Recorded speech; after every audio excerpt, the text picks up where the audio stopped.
বাংলাদেশ জাতীয়তাবাদী কেন্দ্রীয় কৃষক দলের সাধারণ সম্পাদক শহীদুল ইসলাম বাবুল জানিয়েছেন, তিনি সদরপুরের সন্তান এবং এখানে তার হৃদয়ের গভীর সম্পর্ক রয়েছে।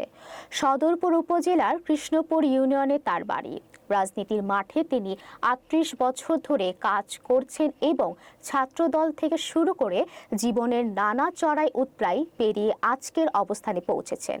১৩৮টি মামলায় জড়িয়েছেন, রক্ত ঝরিয়েছেন এবং বহুবার কারাগারে গেছেন।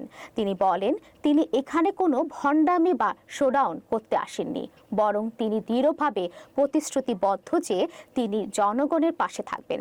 তিনি আরও বলেন, কোনো ধরনের বালুলোড, সালিসি অর্থনীতি, অন্যায়, অত্যাচার ও শোষণ এখানে চলতে দেওয়া হবে না।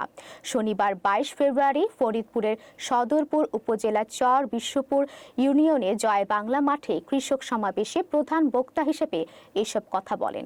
সমাবেশে সভাপতিত্ব করেন সদরপুর উপজেলা কৃষক দলের আহ্বায়ক মোহাম্মদ ফজলুর রহমান বাবুল।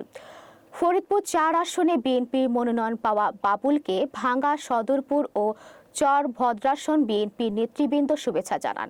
প্রায় ৭,০০০ নেতাকর্মী সমাবেশে উপস্থিত ছিলেন।